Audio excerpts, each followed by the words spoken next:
Seeing your team have as big a win as the Hawks did on the weekend, there is obviously elation involved. But trying to be as non-biased as I can, can't help but feel sorry for Carlton in terms of they had all the injuries in the first quarter. Of course, Martin, Fogarty, these guys went down. I think Jordan Boyd hyperextended his knee in that first quarter as well. And it does suck. No one wants to see injuries from an opposition team. You really don't. Maybe if it's a grand final, I can understand that, but it still doesn't sit great with me. So on the one hand, and even though neither team took their chances, I still thought Hawthorn were the better team in the first quarter. So for 4 quarters, they were the better side, not making any excuses for Carlton. But on one hand, I can see the sympathy and the empathy for Carlton. But on the other hand, we are the happiest team at Hawthorn, and we are the mighty Fighting Hawks. Ooh, ooh, ooh.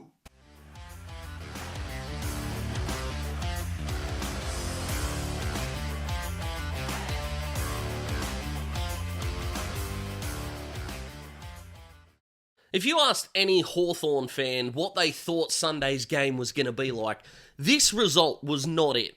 If you genuinely thought we were going to rock up to the G and beat Carlton by 12 goals, you're lying, and that's okay. Well, it's not, but you know what I mean. But this was a result way out of left field. The aforementioned injuries, of course, Charlie Curnow went through his fitness test and proved himself fit enough to play, but was he? But he rolled his ankle, but da-da-da-da-da.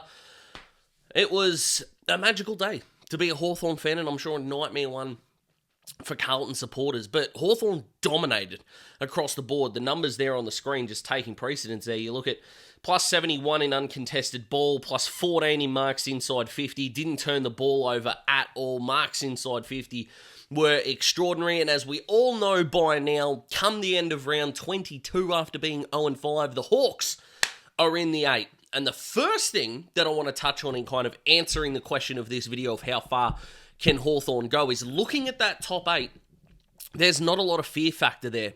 You think of Sydney only beat us when we were crap. So what does that mean now? Probably not much. And the only team there that really has gotten the wood over us in a massive way has been Geelong. They beat us by 6 goals when we were awful. They smacked us by more when we were good. And that's a little bit of a worry. But in terms of we've beaten the Giants, we've beaten Freo. Yes, we didn't beat GWS last time we played them, but it was so close, as was the first game. The fear factor may not be there as much, and you've got to think the Hawks learned from their 28-point lead, hopefully. But you've got to keep improving as a football club. But, how much form are the Bulldogs in? Not great form. As I said, we beat Freo. We've beaten Brisbane, albeit at Marvel Stadium, but it still happened. So, not a whole lot of mass fear factor. And I know you're probably thinking, how much psychological damage did Port Adelaide do? I would like to think, considering there's only been 2 losses from that game, that the response was warranted. I'm not saying it was because of me, but if there's any credit that can be doled out, I'll happily take some, as we like to say. But it was extraordinary, the maturity that this group is showing, considering that coming into this season, not only did Hawthorn only have 2 players over the age of 30, none of them were parents. And don't get me wrong, that is a thing. Parenting brings maturity. Tyler Brockman was the only parent last year, and of course with twins, but he of course went to West Coast and he's playing his footy there now. And I do think that you can fall into quite an immature trap, and the joy that it's been in watching this young group has been that immaturity isn't in on-field performance. It's like saying kids will be kids, right? It's the positive connotation of boys will be boys, because they're happy, they're up and about. But what's so good is that they're able to do that because they work their asses off. And that's what's pleasing, is it's not coming from a place of we rock up and we're good. Hawthorn's game plan is built on work rate, which for a young team, yay. And it also makes us look at other teams either around that age bracket or even on the ladder. Hello, Essendon, if you're listening, is what makes Hawthorn fans, and probably the club itself, to be fair, a lot happier about where things are at. So, Hawthorn have kind of revolutionised the dual high half forward, and they have 3 blokes that can be high half forwards. That being Dylan Moore, who is a lock for the All-Australian team, Connor McDonald, who had 25 touches, 12 marks, and 7 score involvements on the weekend, and Nick Watson, who had something like 4 goal assists and 10 score involvements without hitting the scoreboard in a meaningful way himself. Now, Dylan Moore we already know, and no one would love to gush over Dylan Moore more than me, but we kind of got to give some love elsewhere. But the Doveton Flyer, Connor McDonald himself, is getting a lot better at this. Because when Connor started his career, he was a half forward that couldn't quite hit the scoreboard, and could be a frustrating watch at times. And he himself has kind of epitomised the maturity in this Hawthorn group. He missed the shot against Collingwood in gather round that would have put the Hawks in front. Now, does that mean that's why the Hawks lost the game? No, of course not. They were down by 6 goals in the second quarter. It's not Croc's fault, right? But he had that moment. He's had another couple of moments. Another one that epitomises what's happened was Josh Weddle. In the gather round game against Collingwood, he flinched in a contest. Ain't no one thinking he's soft, because he's worked his ass off. And by the way, the highest rated player on the ground on Sunday against the Blues was Joshy Weddle, according to AFL player ratings, which is cool, but the AFL player rating system doesn't make a whole lot of sense to me, because Massimo D'Ambrosio was the 15th rated Hawk and 21st rated player on the ground. So, take it with a pinch of salt, as we like to say. But it was an extraordinary performance. And even from the lesser lights, if you will, Harry Morrison, who was the laid in, was really good. Cam McKenzie, old Sam Mitchell Jr., looked really good. Sam Frost was the only Hawk that didn't go above 60% efficiency. Now, yes, part of that is fatigue and work rate from the Blues who had their injuries. I understand all that. But this was a joy to watch, as Hawthorn have been. And again, even in losses. Now, no one wants to take joy from losses, but barring the Geelong game, since going 0-5, the Hawks haven't really been embarrassed. Geelong at Cardinia Park. The worst of it. Now, you could argue humiliation is worse than embarrassment, and that's where the Port Adelaide game comes in. But again, point of maturity, we move forward. We faltered again against GWS. How do you respond against another contender? You smack them. So when you've got that level of response, I'm not saying it makes the GWS game okay, but your ability to bounce back shows that you're on the right track. You just wobble a little bit, but that's okay. Right? You're still on the road. You're still on the track. Right? You might have to swerve a little bit, but you're still on the road and there's no damage to the car or the train. Right? So they're still in a really good place. Hawthorn gave up Jaeger O'Meara and a 4th round pick for Lloyd Meek in a second. One of the most valued trades of the year. Except it wasn't, because Massimo D'Ambrosio cost the equivalent of pick 61 and pick 65 across 2 different drafts. Awesome. James Sicily's evolution as a modern and mature captain has been really good to see. And then, of course, as we said, the young guys who are celebrating like no one's business, are piling on, but they're also creating internal momentum. They want the next goal, the next happy moment. Nick Watson, who some recruiters were saying wasn't unselfish in his draft year. He's bloody unselfish now. Jack Ginnivan is apparently the most selfish footballer of all time. He ain't here. And Sam Mitchell's ability to play positionless zones with ball in hand is leading to an overwhelming wave of critical and lethal ball movement. Whether it's Jack Scrimshaw taking 3 steps out of the goal square and barreling it to the wing. Whether it's the chain of handballs that ended up with Connor Nash kicking it to Watson, handball to Call Shadir, who, by the way, what a find he has been. And he kicked the goal from the goal line. Whatever it's been. Now, Hawthorn do have one glaring weakness. One glaring weakness. And it's when they turn the ball over between the arcs. Still a bottom 6 team in the competition from conceding score from turnover differentially. So that's a little bit of a problem. But young group heading into finals, sometimes you got to live with these things. So what are the connotations for finals? Now, at this point in time, if you're thinking, Daz, we still have to beat Richmond and North, don't jinx us. I get that. And if we lose to either Richmond or North, everything I've said in this video, well, not everything, but maybe 70% of what I have said and will say for the rest of the video may not make any sense. That's fine. 17th and 18th, you just got to win those games. As we see with the Bulldogs and as we've seen with these teams that are losing the bottom 6 sides, they're so detrimental to your season, you can't deal with them until they happen. So until they do, good luck to them. But if we are going to blame someone for this, just blame my missus, who in the car said there are only 2 ways Hawthorn don't make finals, and it's you shoot yourselves in the foot or Clarko stops you. So, thanks, love.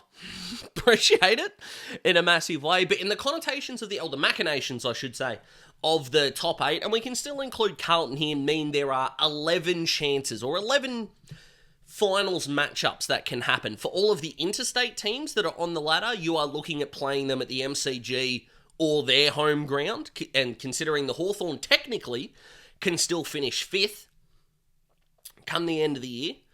So Hawthorn could finish 5th, 6th, 7th, 8th, or 9th, or 10th. But if they do play finals, it's 5th, 6th, 7th, 8th. There are 11 possible venue matchups that can happen. And if it was up to me, if I was to go in reverse order, so from hardest to easiest kind of matchup, let's do the countdown. The hardest one would be Brisbane at the Gabba. AWS away, even though at Manuka we only lost by a small margin. Port Adelaide at Adelaide Oval, that home crowd would be difficult to deal with. Freo at Optus. Freo as a team don't really worry me, but again, the parochial home crowd and the 2 tall forwards, if Tracy and Amos both play, do worry me a little bit with how Hogan went, and even though Curnow went down, he and Harry Mackay were pretty dominant in that first quarter without quite putting it on the scoreboard. Brisbane would still be the most difficult matchup because I'm not including Sydney in these matchups at all because they're not going to move from the top 3, I don't think. But even Brisbane at the MCG would be a daunting task, even though we're kind of getting into the realm of not too much fear factor. Long at the MCG, I just think Hawthorn's midfield would be primed and proper to take over and get past the Cats for the first time this year. GWS at the MCG, the wave, the momentum that Hawthorn would be able to give makes this a pretty difficult matchup, but again, not one that's inducing a lot of anxiety. I simply don't think Port Adelaide could beat us at the MCG more than 2 times out of 10, to be perfectly honest. Whilst the Bulldogs can match their opposition, I just think they would be beautiful to play in a first final. Freo at the MCG would be a godsend. Yes, the 2 tall forwards is still a thing, but if Hawthorn can overwhelm them with ball movement, as Essendon did late in their game from a fortnight ago, as Geelong did in that last quarter, and as Hawthorn did to Carlton, wouldn't mind that matchup at all. And after recent form, somehow getting a banged-up Carlton at the MCG would also be pretty ideal. Now, you will disagree about the order, that's fine, that's what the comment section is for, but they're all the ways that it could happen, and the ladder will be decided, as we all know, in the last 2 games. So Hawthorn, along with the others that are around that top 4 mark, and Carlton that are just below us, have got their opponents there on the screen. As you can see, you can't get easier than 17th and 18th in terms of difficulty, but someone like Freo may struggle. Carlton, even with their injuries, could make their way in. How are the Bulldogs going to go? Couple of good matchups there, but not perfect ones. As we know, and I'm not considering Essendon because they've got, I think, Sydney and Brisbane. Gold Coast, I just don't trust at all to get the game going. And the Bombers have got, Brisbane away as well. And Collingwood, have got Brisbane and Melbourne to finish their season. So not really considering those. In terms of how far Hawthorn can go, a little bit like NBA playoffs, your opponent matters. So when Hawthorn went through their really dominant period, I don't think Hawthorn fans, even when we lost in 2012 against Sydney, matchups didn't matter. It's just whoever it was, let's go get them. Now, of course, for an abundance of reasons in 2012, that didn't happen.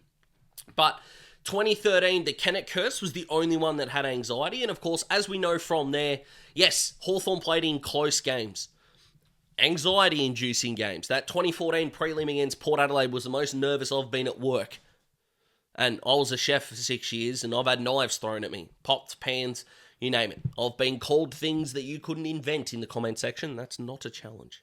How far can the Hawks go? With the right matchup, can win a final. And I actually think with the right double matchup, could play in a prelim. But we also have to live in a reality where the Hawks could miss finals. It's unlikely, but it's thereabouts. But I think that the ceiling for this Hawks team is a little bit like 2001. Scaring the shit out of a prelim final side is probably the ceiling, but the floor definitely has to be finals. So much so that it would feel a little bit like a failure if the Hawks didn't make it. Not because of the vibe and not because of the game plan, but because the only thing we had to do was beat the two worst teams in the competition, and we couldn't get it done. That, at the end of the year, would burn massively. So the ceiling is scaring the shit out of a prelim side, whether it's going up to Sydney and giving them a shake or something like that, going up to the Gabba, a little bit like Carlton did and scaring the shit out of them for a little bit. But the floor has to be finals. And I genuinely think with the way that Hawthorn have done in big crowds, these youngsters are going to rise to the occasion. Because it has been a really long time. 2021 Melbourne would be the only one in quite a while where a team has effectively come from nowhere. Even West Coast in 2017 won a final. The Bulldogs in 2016 played in an elimination final in 2015. Of course, when you win a three-peat, you're expected to be thereabouts. Sydney didn't really come from nowhere, even though in 2011 lost that semi-final, I think, to the Hawks from memory. So it's not like they were bad beforehand. And even when the Hawks came from the clouds from a youth point of view in 2008, had won the final in 2007 against the Crows. So it would be really rare. And dare to dream, if the Hawks won the flag this year, I'm not sure if it would be better than 08. And it's really shitty to try to compare grand final wins. And if you're watching this not as a Hawthorn fan, and you're going, the fact you've got so many to choose from, Daz, and you are not even 30 yet, fuck you. I totally understand that. I'm not doing it to be facetious or malicious in any kind of intellectual way. But what I can say is that if the Hawks don't win the flag, it'll be the best Hawthorn side I've seen and that I've enjoyed watching that didn't win a flag, or probably didn't make the grand final if you want to exclude 2012, because we were belting the shit out of people for fun. And that 2012 prelim was one of the most electric atmospheres I've ever been to, whether that's footy, cricket, or concert. So, how far can the Hawks go? Can they go is all the way. Will that go? I feel like it's week 2 of the finals. But who the hell am I to put a cap on this? Keep going, boys. This is a wild ride. And if the Hawks make the finals, Sam Mitchell could win Coach of the Year. Clarko coached in 6 prelim years, 5 grand finals, 4 flags. Didn't win Coach of the Year once. That would be weird. But where do you think the Hawks can go in September? Will they even get there? Who do you want them to play in a first final? And why do you low-key wish it was Essendon to knock them out of an elimination final? Comment below, let me know. Like the video if you like the video. Subscribe if you haven't already to join the Daz Talks Footy family. I hope you had a fantastic weekend. What a weekend it was. And I will be back in a couple of days with a brand new video for you to sink your teeth and your eyeballs into. See you later.